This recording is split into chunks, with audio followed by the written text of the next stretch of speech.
In the studio, we have in Lagos and in our Abuja studio, Osita Okechukwu, an APC chieftain, joining us from our Abuja studio.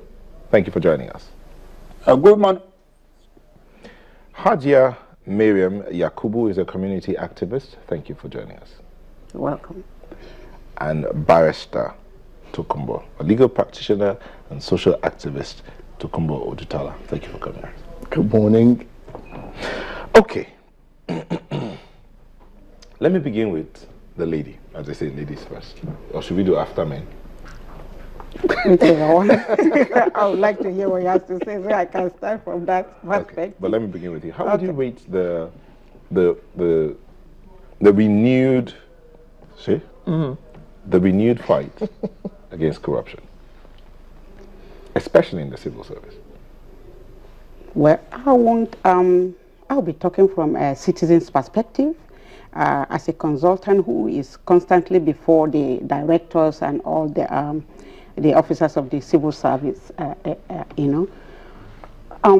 don't know. We are in progress of trying to fix things, but I don't know if we have gotten to the directors yet, and we must get to them because they are the one where the corruption actually starts from. You go to them, have a very viable project, a proposal before them that can help the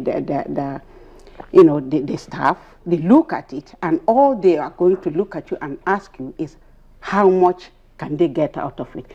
For example, if you go there, you put a very good training before them, they were the one who is going to tell you where to fix the venue, how can we, put the money forward so that the venue can be, let's do it in Dubai, there we'll have more money and all this, all that, and then they just start talking to you, don't do this training, can you, the money will come to you, give you this percentage. It's so ridiculous, it's so irresponsible. It's from them we have to start.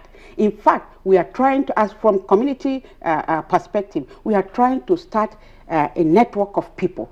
We will bring these directors to the social media, we will put their names there, we will put their discussions there so that the appropriate authority can get them fired instantly. Oh, you're going to name names? Yes. Ooh. Yes. Okay, Tokumbo, when I graduated, people didn't want to go and work in the civil service. But these days, people would kill to get a job in the civil service. And yet they complain that the pay is poor, but they are still prepared to go and work there. So it's like the civil service has corruption built into the work ethic.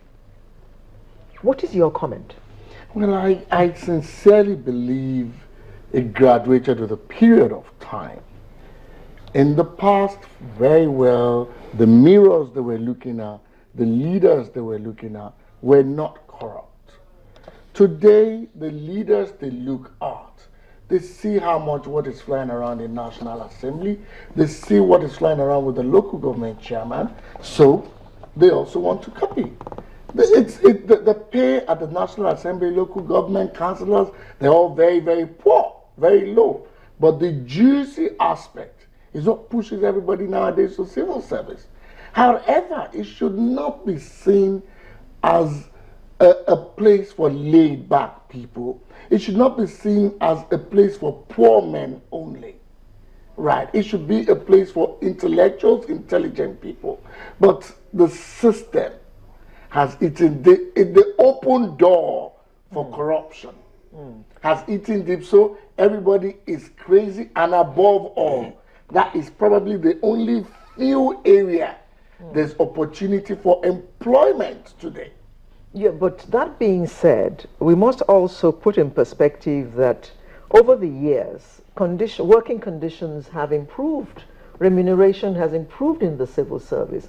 So it's not like in our days of fresh graduates getting 284 naira, level 08 step 4. But you know that 284 naira could buy a car. That's true. Could give you comfortable accommodation. But today, with 100,000 a month, you're your own. Yeah. then you could decide to send your child to the state school wherein you're not paying so much. But today there's a paralysis in the educational sector also caused by this corruption. So it's a vicious circle. It's going round and round and round. Let's bring in Mr. Okechukwu. Mr. Okechukwu, the mantra of or the major focus of your party appeared to be the fight against corruption. One of the major points you said you're going to focus on. Now, the ICPC has been reported to have seized some property from some civil servants. But how would you, in your opinion, rate the activities of the ICPC in that aspect? Let me start, as you said, by saying actually that the first section 1 or 2 of the program of the APC in our manifesto is the war against corruption. And you also know that Mr. President had repeatedly said that if we don't kill corruption, that corruption will kill Nigeria. For the ICPC, we could not forget that the ICPC was the first anti-graft agency set up with our return to democracy in 1999. Barely 1 year after the swearing in of the then President Obasanjo, on 13th June 2000, he signed into law the ICPC Act, that is called the Anti-Corruption Act. Since then, the ICPC had done so well under the then chairman, retired Justice Onayenge, and the ICPC remained the doldrum. In the same manner, the civil service all over the world behaves, because the civil service, as you said earlier, is the basic infrastructure of any government in the world. It's called also the bureaucracy. They react according to the tempo of whoever is the president, the governor, or the chairman of the local government. Today, with the Buhari phenomenon, the hurricane that is being unleashed in all sectors of the country, you will see the civil servant behaving differently. The ICPC, as you said, has recovered a lot of properties. And even the director of the Department of Security Service, the Nigerian Police Force, the Civil Defense, all the agencies you know about, because of the mood of the moment, because of the body language of President Muhammadu Buhari, they have opened up a new chapter of rebirth, a moral compass, that before long, a lot of people had said, you have not attacked the civil service. The civil service been attacked, but quietly in the sense that you must gather your evidence, because we're in a democracy where the rule of law is germane to whatever you're doing. If you skip the rule of law, those who are fighting to retain the status quo, they will be on their neck. We cannot mention what have been recovered now, but a lot have been recovered, and some even had petitioned against themselves. You've heard the stories about the Centenary Project. The Centenary Project was not raised by members of the APC or Labour Party. It was also raised by a member of the PDP against the former Secretary to Government of the Federation. So you will see a lot in the next few months. Yeah, but Mr. Okechukwu, if I may come in here, the decay or the corruption in the system did not start recently. You talked about the ICPC coming on board at the wake of 1999, at the wake of the New Democracy dispensation and all that. But beyond that, before that, there are those who believe that it began even before the independence. I mean, the decay in the civil service. So how is it that nobody thought to do something about it? No. Let's be honest with ourselves.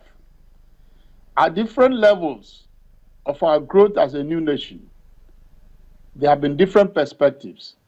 If you remember, between 75 or thereabout, when the late General Montana Mohammed was in charge, the ethos changed. As I said, the civil servants throughout history, they are mind readers. If they discover that Mr. President, Mr. Governor, or chairman of the local council is sincere about fighting corruption, they will readjust. That is what they have done throughout history. They are in power. If you notice that the permanent secretaries and the directors that have held meetings with Mr. President, what they discuss with Mr. President is at variance with the handover notes they submitted to President Goodluck, ex-President Goodluck Jonathan, that was passed to Mr. President. But Mr. President, knowing how the matter is addressed in the past, he said, let me talk with these officials. These are public servants of the Federation. Give me time to talk to them before even... Shouldn't they be reprimanded? Shouldn't they go to be punished for giving a set of notes and then coming to give another report that is at variance? Shouldn't they be punished for that? They never thought that Mr. President is going to have a one-to-one discussion with them. They never thought in their little imagination. They thought that the ministers would just be appointed, and if ministers are appointed, they will start working with the minister according to his own body language. But luckily for the Nigerian state, what will happen to them, I cannot say now. But as I said, Mr. President will be very, very careful, because if he walks out of the rule of law, there are those on the streets who will say that this is a dictator in the past. He had come back again with dictatorship. So Mr. President is very reticent in trying to walk within the premise of the law. You could not just wake up in the morning as Mr. President or head of any department to accuse anybody if you do not take your time to assemble your documents and your evidences. Okay. I think those evidences are being compiled. We are going to hear more in the next few months.